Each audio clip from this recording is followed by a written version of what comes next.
റഷീദ, ഇന്ന് European യൂണിയനുമായി India സ്വതന്ത്ര വ്യാപാര കരാർ ഒപ്പിടാൻ പോകുന്ന ദിവസമാണ്. ലോകത്തിലെ ഏറ്റവും വലിയ വ്യാപാര കരാർ എന്ന വിശേഷണത്തോടെയാണ് ആ കരാർ രൂപപ്പെടുത്തിയിരിക്കുന്നത്. നമുക്കതിൻ്റെ ഒരു പ്രാഥമികമായ എന്തെങ്കിലും വിവരങ്ങൾ ലഭ്യമായിട്ടുണ്ടോ? ആ കരാറിനെ കുറിച്ചുള്ള വിശദാംശങ്ങൾ പൊതുസമൂഹത്തിൽ എന്തെങ്കിലും വന്നു തുടങ്ങിയിട്ടുണ്ടോ?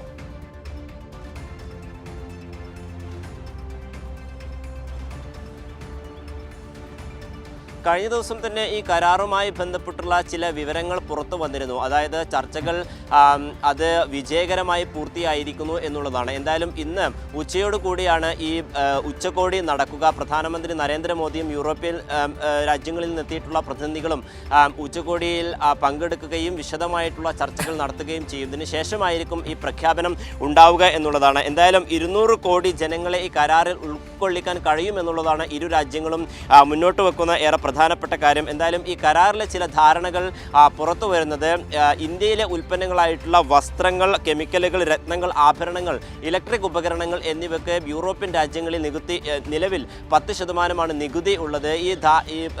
ഇരു രാജ്യങ്ങളും തമ്മിൽ ഇത്തരത്തിൽ ധാരണയെത്തുന്നതോടുകൂടി 10% എന്ന നികുതി അത് തീരെ ഇല്ലാതെയാകും എന്നുള്ള ചില സൂചനകൾ പുറത്തു വരുന്നുണ്ട്. അതേസമയം യൂറോപ്യൻ രാജ്യങ്ങളിൽ നിന്നും ഇറക്കുമതി ചെയ്യുന്ന ആഡംബര വാഹനങ്ങൾക്കടക്കം നികുതി കുറക്കാനുള്ള സാധ്യത കൂടി മുന്നിൽ കാണുന്നുണ്ട്. നിലവിൽ 110% നികുതിയാണ് യൂറോപ്യൻ രാജ്യങ്ങളിൽ നിന്നുള്ള ആഡംബര കാറുകൾക്കും മറ്റു പ്രധാനപ്പെട്ട വസ്തുക്കൾക്കൊക്കെ തന്നെയും രാജ്യത്ത് നികുതി ഏർപ്പെടുത്തിയിട്ടുള്ളത്. ഇത് 40%-ലേക്ക് കുറയും എന്നുള്ളതാണ്. അതോടൊപ്പം ഇത്തരത്തിൽ ഈ നികുതി കുറയുന്നതോടുകൂടി ആഡംബര വാഹനങ്ങളൊക്കെ തന്നെയും കുറഞ്ഞ വിലക്ക് ഇന്ത്യയിൽ എത്തിക്കാനാവുകയും ഇന്ത്യയുടെ വിപണി അത് സജീവമാകുമെന്നുള്ളത് തന്നെയാണ് ഇരു രാജ്യങ്ങളും പ്രതീക്ഷിക്കുന്നത്. അതോടൊപ്പം മറ്റു ചില മേഖലകൾ, പ്രത്യേകിച്ചും സാങ്കേതികം, വിദ്യാഭ്യാസം, പ്രതിരോധം എന്നീ മേഖലകളിലും പ്രധാനപ്പെട്ട ചില കരാറുകളിൽ എത്തിയിട്ടുണ്ട് എന്നുള്ള ചില സൂചനകൾ കൂടി പുറത്തു വരികയും ചെയ്യുന്നുണ്ട്. എന്തായാലും ഏറെ നിർണായകമായിട്ടുള്ള പ്രഖ്യാപനം തന്നെയായിരിക്കും ഉണ്ടാവുക. അതിൽ പ്രധാനപ്പെട്ടത് അമേരിക്കയുടെ ചില പ്രതിരോധങ്ങൾ അത്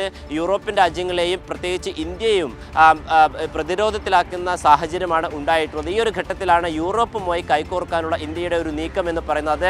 എല്ലാ രാജ്യങ്ങളും ലോകരാജ്യങ്ങളൊക്കെ തന്നെയും ഇപ്പോൾ ഉറ്റുനോക്കുകയാണ്. എന്തായാലും ഇന്ന് 2 മണിയോട് കൂടി പ്രധാനമന്ത്രിയും അതോടൊപ്പം തന്നെ യൂറോപ്യൻ രാജ്യങ്ങളിൽ നിന്നുള്ള ആളുകളും അഭിസംബോധന ചെയ്യും എന്നുള്ളതാണ് മനസ്സിലാക്കാൻ സാധിക്കുന്നത്. ഇതോടുകൂടി ഈ കരാറിൽ എന്തൊക്കെ വിഷയങ്ങളാണ് ഉള്ളത് എന്നതുമായി ബന്ധപ്പെട്ട വിശദമായിട്ടുള്ള വിവരങ്ങൾ പുറത്തു വരികയും ചെയ്യും. എന്തായാലും പ്രാഥമികമായിട്ട് ചില ഉൽപ്പന്നങ്ങൾക്ക് ഇരു രാജ്യങ്ങളും അവരുടെ നികുതി കുറക്കുമെന്നുള്ള വിവരങ്ങളാണ് പുറത്തു വരുന്നത്.